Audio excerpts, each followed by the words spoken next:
This is an interesting one because part of me does think that Facebook is dead. I don't use it really at all in my own life. I actually kept my account mostly for Facebook Marketplace. But I'm seeing that Facebook is still relevant in the therapy industry, especially depending on the type of person that you help, but probably not in the way that you think. So today, I want to get into the parts of Facebook that are dead, but also the parts that are very, very much alive and that can help you get more clients. Hey there, I'm Kristie Plantinga, and I'm the founder of Place Digital, a boutique marketing agency for therapists. This is Practice Marketing Insider. Each week, I examine one piece of outdated or overblown marketing advice for therapists and explain why it's inaccurate and what you should be doing instead. Let me start with what's dead on Facebook. If you have a business page for your practice, posting on your business page for the purpose of getting clients is essentially dead. That's moot content at this point. Your Facebook business page could come up when people search for your business on Google. So they already know your business name. They're putting that into Google to get more information, and your Facebook page could come up. And if you have any reviews there, that could be helpful information for searchers. But when it comes to actually getting clients or being found on Facebook because of a company page, highly unlikely. Here's why. Engagement on Facebook is very low for static, low-quality content. What do I mean by static, low-quality content? I mean, if you're posting basic mental health content using graphic templates on Canva, those posts are probably not going to be seen.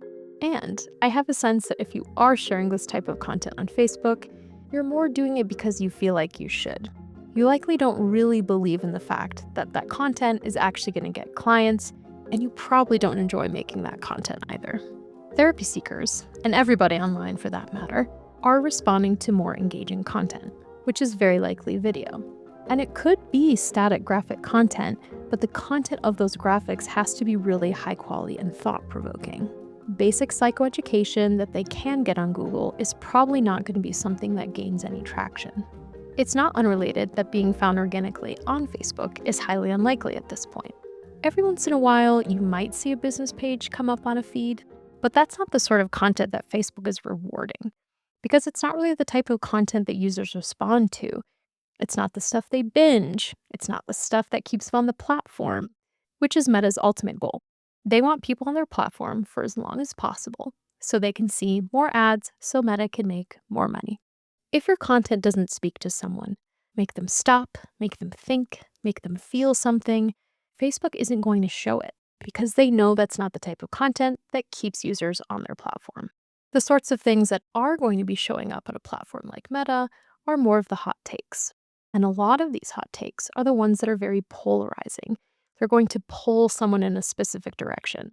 If it's not polarizing content, it's likely going to be content from other people that a user probably personally knows or an account that they frequently engage with.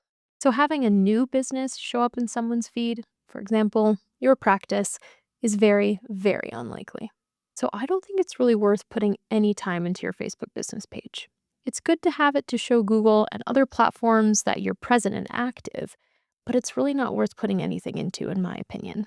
But like I mentioned, not everything on Facebook is dead. There are parts of Facebook that are very much active and very much used by people.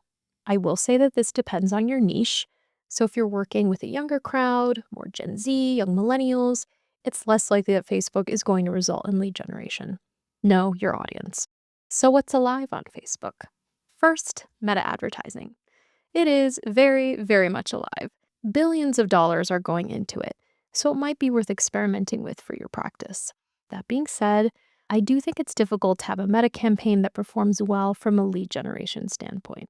The issue with any sort of social media is that typically, when people are scrolling on social media, they're in a very low action state. They're probably scrolling because they kind of want to check out from life for a couple of minutes, so they're not really in a state of doing too much. But if you have a video-based, more compelling advertisement, you could potentially stick in someone's brain. And if your call to action is a lower lift, like downloading a guide, you could get their email address. If your call to action is contact me, maybe they'll remember your name, your practice's name, and come back to it later. If you are going to experiment with meta advertising, please get the help of a professional. These platforms are very, very confusing.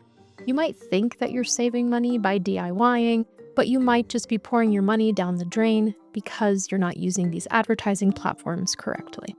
Next up, Facebook groups. Facebook groups are also very much alive. There are Facebook groups for just about everything, and a major reason why people use these groups are to get recommendations.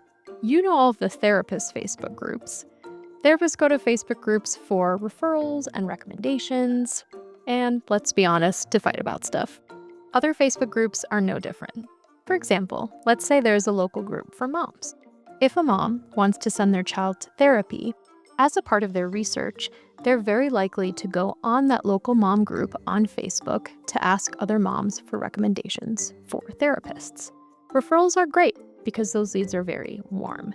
But that person is already sold on you a bit because you clearly have a good enough reputation to be recommended. The issue with Facebook groups is that you can't really optimize for them. There aren't ranking factors to be recommended by people in a Facebook group. You can't pay Facebook for an organic mention. Hypothetically, you could join these groups and pitch yourself, but many Facebook groups actually have community guidelines in place that discourage this. This is by design. Only your reputation can earn its spot there. And part of that comes down to you having served enough clients in that area to get recommended within that group. So are Facebook groups a significant lead generation channel that you can count on and that you can optimize for? No, not really. It's more of a signal for the reputation work that you've already done. At Place Digital, we help scale group practices. I often refer to the proactive practice system, which is a 3-part model that I've observed across our most successful clients.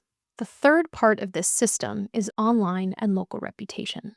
Your local reputation is something that you will own forever. A local reputation cannot be bought. It can only be earned. But your local reputation must also be reflected online. You can have the best local reputation in the world, but if a platform like Google has no idea, you're never going to show up online.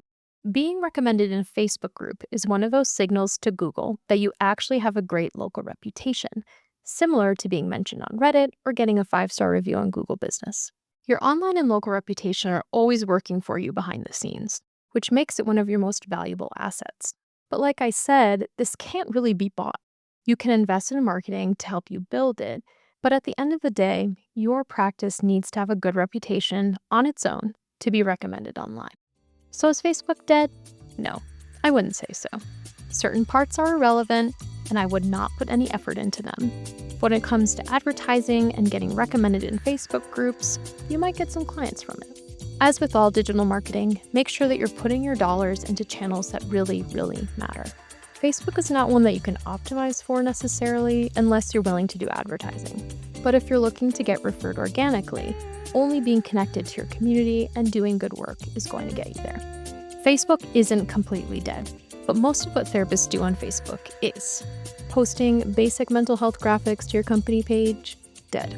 Expecting organic reach, dead. But meta advertising is very much alive. And Facebook groups remain one of the most powerful places for local recommendations and referrals, which are incredibly valuable warm leads. The key is that Facebook groups can't be optimized for or bought.